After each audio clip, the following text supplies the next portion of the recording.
Alright, so next we're going to talk about finding extrema. And first we're going to talk about finding absolute extrema, which basically means our absolute maximum and our absolute minimum. And this is really similar to just finding local relative extrema.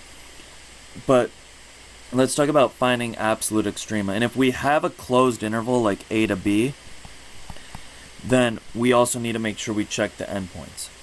So basically what we're going to do is our first step is always to be to find all of our critical numbers, right? Remember we set f prime of x equal to 0, and we also check where does the derivative not exist. And then next we evaluate those numbers. Basically we evaluate f at those numbers. Basically we plug them back into the original, and then we also we evaluate the endpoints. So we plug those into the original, we plug in A and B. And I just want to note that I did put an open interval there, like basically we're not including the endpoints. When we find interval, the critical numbers, we don't need to worry about the endpoints because we're going to plug those in later. Then our lowest value is going to be our absolute minimum, and our highest value is going to be our absolute maximum. So let's do an example like that. So our example says, let's find the extrema of f of x equals 3x to the fourth minus 4x cubed on the interval from -1 to +2. If we just see the word just extrema, we're going to assume that that means the absolute extrema. So what I always do first is we take our derivative and we set that equal to 0. So in this case, we're going to say the derivative is 12x cubed minus 12x squared, right? Bring down power rule, and that's equal. We're going to set it equal to 0. So make sure you don't just divide anything. We always need to factor it out when we set something equal to 0. So we're going to factor out, in this case, a 12x squared. And that leaves us with x minus 1 equals 0. And so that shows us that 12x squared equals 0, or x minus 1 equals 0. And on the left, we just get that x is equal to 0, or x equals 1. These values right here, by the way, these are our critical points. Once in a while, a question will ask us to find all the critical points. If you want to find critical points, just set the derivative equal to 0. Now, the other thing we need to do is we need to say, okay, when is this derivative does not exist? Now, really, that's going to be if we have a fraction, we can set the denominator equal to 0. But in this case, our derivative is, the domain of that is all real numbers. So in this case, basically that never happens. Our derivative always exists. But we just want to watch out for that. So now that we have our critical points, okay, now we have to test each of those critical points. So we want to find the minimum and the maximum, and we need to test those critical points. What I personally like to do, what kind of helps me, is before I test the points, I like to kind of do an analysis on these. So I'm going to do an analysis, one of those y prime analyses, and I'm going to have 0 and 1, but notice actually on this case, I need to make this a closed interval. So it's a closed interval from -1 to +2, and that kind of helps me realize that I do also need to check these endpoints. So what I'm going to do is I'm going to plug in a number between -1 and 0. So maybe I plug in like -0.5. And all I'm really checking here is the sign. So I'm going to plug it in where it's factored, and that's a negative number squared. That'll make this part of it positive, times -0.5 minus 1 will be negative. A positive number times a negative number stays negative. Now I plug in like in between 0 and 1, 0.5. 0.5 squared, right, I plug it in here, is positive, and 0.5 minus 1 is still negative. Positive times negative is negative. Then I plug in a number in between here, like 1.5. And when I plug in 1.5, 1.5 squared is positive. 1.5 minus 1 is still positive, so positive times positive is positive. That means my graph, I like to kind of draw a little line. It's decreasing, it's still decreasing, and then it increases. Okay, this kind of helps me out because now I know the regions where it's decreasing, and I also know that this point right here is a local minimum, and that helps me out. Now I know that this could be a local or this could be a maximum, and this could be a maximum, but I do know that at 1 I should have a local minimum, and that kind of helps me out. Now, to actually find the maximum and the minimum on our interval, we also need to check all of our points. So we're going to check f of -1, that's one of our endpoints. F of 0, that's our critical number. F of 1, our other critical number. And f of 2. So we need to check all of these points. So we plug those into the original. Now, if you're being smart about this, you could kind of look at our analysis and realize that 0 can't be a maximum or a minimum because it decreases and keeps decreasing. But that's up to you to see. I'm going to test all of them. So we're going to plug these back into the original, into f of x equals 3x to the 4th minus 4x cubed. You can use a calculator for this. When you plug in -1, we get -7. When I plug in 0, 0 minus 0, we get 0. When we plug in 1, we actually get -1. And when I plug in 2, I get 16. And from here, we can see that our smallest number is -1. And what that tells me is that x equals 1 is where our minimum occurs. A lot of times questions ask, where does the minimum occur? And so that means x equals 1 is where the minimum occurs. But then the minimum value, if it asks me for the value, so if it says where, that's asking me for the x. If it asks me what the value is, that's asking me for the y, so it would be the minimum value is -1, which was my y. Or I could just say the minimum is at 1, -1. And then our highest point, f of 2 equals 16, this is where our maximum occurs. Alright, so next we're going to do a little bit of a trickier example. And this one says find the extrema. If it just says the word extrema, assume that it means the absolute, again, of f of x equals 2x minus 36 radical x on the interval from -1 to 4. So, again, the first thing we need to do is find the critical points.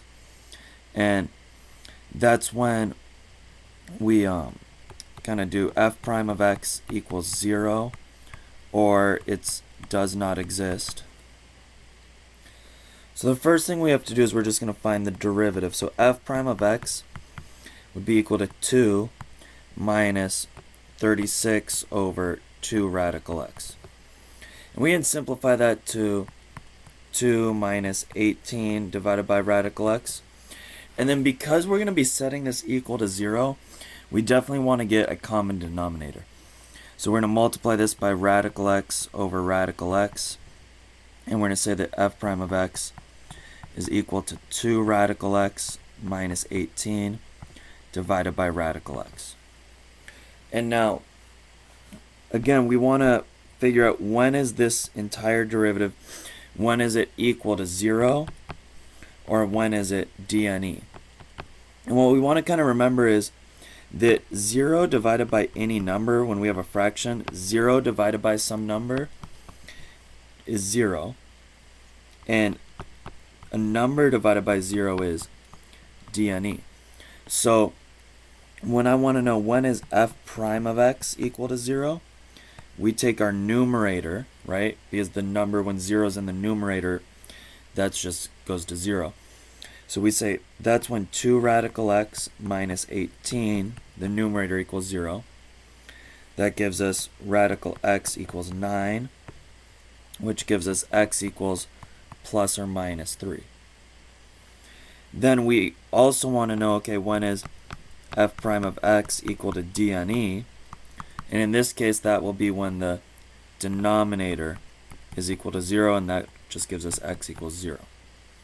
Okay, now, one thing, the trickiest part about this problem that we really have to be careful about is that this interval was from -1 to 4. So when we make that number line, right, and we have y prime from -1 to 4, we notice that our critical points would have been x equals -3, 0, and 3, but -3, it doesn't fall in that interval. It's too far out here. So we're going to take that out. It's no longer a critical point because it's not inside of our interval. So we put in 0 and we put in 3. And now basically we can just test each of these points. You can do the increasing decreasing thing, but since it just wanted to know the extrema, if you want to go ahead and skip this, you can. I like to do it anyways. It kind of helps me out. So I'm going to plug in like maybe -0.5. And I actually notice that when I kind of plug this into my derivative, I can't take the square root of -0.5 because it's a negative number. So this just wouldn't be differentiable.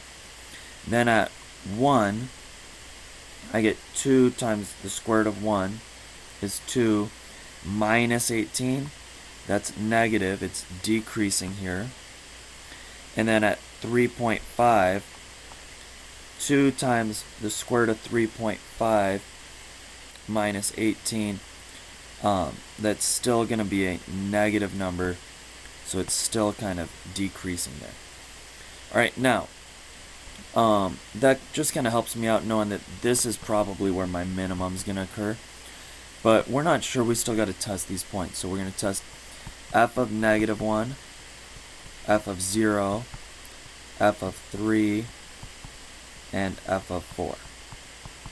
All right, and we're going to plug these into our original, which was y equals 2x minus 36 radical x.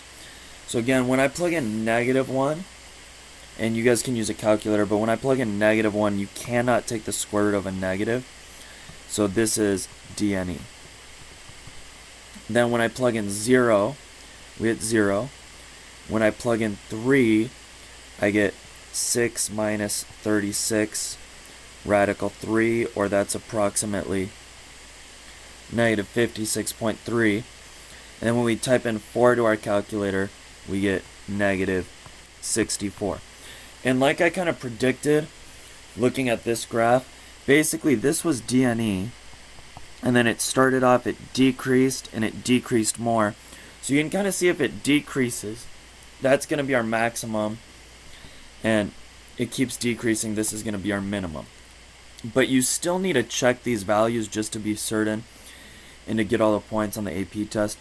So there's our highest point, so that would be our maximum, and this would be our lowest point, that's our minimum.